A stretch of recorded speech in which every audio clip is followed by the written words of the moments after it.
Chrissy Teigen is a model, TV presenter, and unofficial Twitter queen who lives a life straight out of a Hollywood fairy tale, at least on paper. But fame, money, and a beautiful family can't protect beloved celebs from major hardships in life. Here are some of the tragic details about Chrissy Teigen. In August 2020, Chrissy and John Legend brightened everyone's time in quarantine with the announcement that they were expecting their third child through his music video for Wild. Soon after, Chrissy revealed that her pregnancy was high risk. She was on strict bed rest and later admitted to the hospital in an attempt to control heavy bleeding, even sharing that she had 2 blood transfusions. Tragically, on September 30th, Chrissy shared on Instagram that her pregnancy ended with the loss of their son, whom she and John named Jack. She wrote, "We are shocked and in the kind of deep pain you only hear about, the kind of pain we've never felt before. We were never able to stop the bleeding and give our baby the fluids he needed. Despite bags and bags of blood transfusions, it just wasn't enough." Chrissy's heartbreaking post implied that Jack passed during or soon after birth. She continued, "To our Jack, I'm so sorry that the first few moments of your life were met with so many complications, that we couldn't give you the home you needed to survive. We will always love you." Chrissy displayed an immense amount of strength by sharing their loss, which was met with an outpouring of love and support from celebs and fans. Prior to losing baby Jack, Chrissy had been open about her struggles with infertility for a very long time. Her oldest children with John, Luna, and Miles were conceived via in vitro fertilization, and it wasn't an easy journey. In 2018, she told The Cut, "When you go through IVF, it does feel like, oh, it's not fair I have to do all this. Still, it's a complete miracle when it works. Ours didn't work the first time, and it was devastating. You realize that a lot of it is luck, and you can't blame things on yourself." Despite logically knowing that it wasn't her fault, Chrissy admitted she felt guilty and thought about all of the ways she could have changed her behavior so that she'd get pregnant. Problems conceiving affect both halves of a couple, of course, and John opened up to Cosmopolitan about their IVF journey, saying, "I think it's especially difficult when you can't conceive naturally. You want to feel like everything's working properly and want everything to be perfect, but sometimes it's not." In true John form, he remained mostly concerned about his wife. He added, "I just want to support her. I want her to be happy and to live the fullest, most awesome life she can. And I want us to do it together." According to the official postpartum depression website, 1 in 7 women experience postpartum depression within a year of giving birth. When women who've miscarried or had a stillbirth are factored in, about 900,000 women in the US have postpartum depression annually. Still, it's quite difficult for mothers to talk openly about experiencing depression after having a child. Helping to pave the way, Chrissy opened up to the whole world about her experience in an essay for Glamour, detailing what being a new mom to her daughter Luna actually felt like. For one thing, her diagnosis also included anxiety, so she had a lot of physical symptoms. She explained, "I was different than before. Getting out of bed to get to set on time was painful. My lower back throbbed, my shoulders, even my wrists hurt. I didn't have an appetite." She revealed that she would snap at people, spontaneously cry often, leave robes in the kitchen so she wouldn't have to go upstairs, and was generally not enjoying life. She continued, "To have people that you respect, who are the best in the business, witness you at your worst is tough, but postpartum does not discriminate. I couldn't control it. I want people to know it can happen to anybody, and I don't want people who have it to feel embarrassed or to feel alone."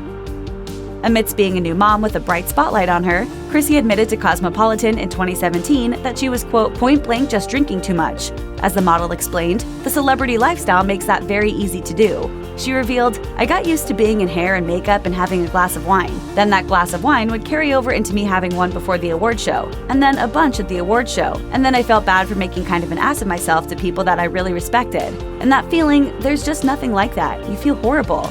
It's not a good look for me, for John, for anybody." Chrissy classified herself as a person who, in her words, can't just have one drink. Combined with a family history of alcohol abuse and the anxiety medication she was taking for her postpartum depression, she revealed that she began to worry for her health. She admitted, "Nobody really brought it up to me. I knew in my heart it wasn't right. If you or someone you know is struggling with substance abuse and mental health, please contact Substance Abuse and Mental Health Services Administration's 24-hour national helpline at 1-800-662-HELP. That's 1-800-662-4357.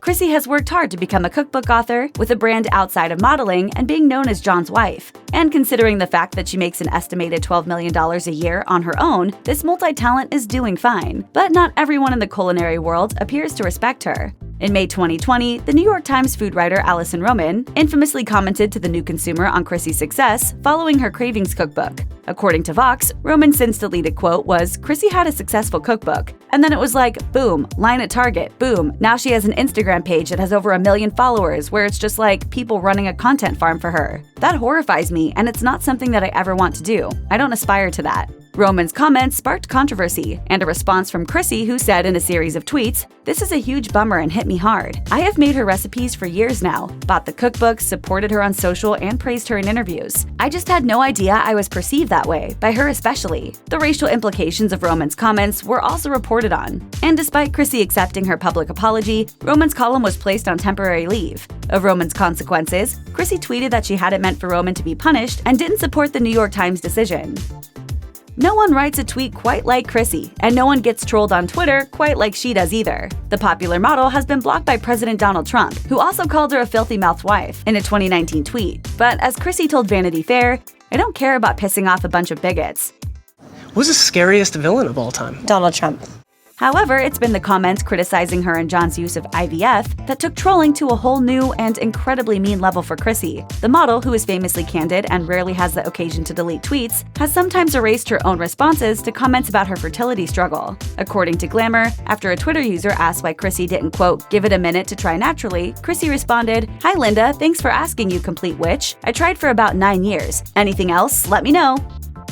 Fat shaming is just plain wrong, and that includes insulting celebrities, even if Chrissy does happen to have loud, epic clapbacks. When somebody rudely tweeted at her, quote, "Chubby needs to get to the gym," Chrissy turned the tables on them, responding with, "I hate to say this, but you are not a small person?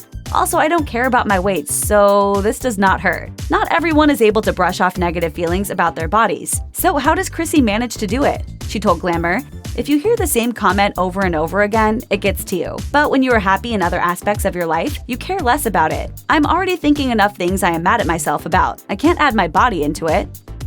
Chrissy and John were named in the debunked Pizzagate theory that began in 2016. In short, members of the Democratic Party, including then presidential candidate Hillary Clinton, were falsely accused of running a trafficking ring out of a pizzeria. As reported by Today, Chrissy and John had to threaten legal action against a columnist who implicated the couple in the debunked ring. When Chrissy questioned the accuser on Twitter, she responded, "Chrissy, you run in circle with people who violently traffic kids. This is a fact. I expose trafficking for a living." The columnist's verified status on the platform was later revoked. Chrissy wrote in a September 2020 Instagram post while promoting a Marie Claire cover story that she was, quote, "struggling hard with some deep, dark internet/real-life days." As she told the magazine, this eventually prompted her to seek help. She explained, "I'm barely online anymore, and that was at the request of my therapist. I didn't start therapy until quarantine. I used to avoid it and make fun of the idea of it, and then I found the right person, and it changed my world."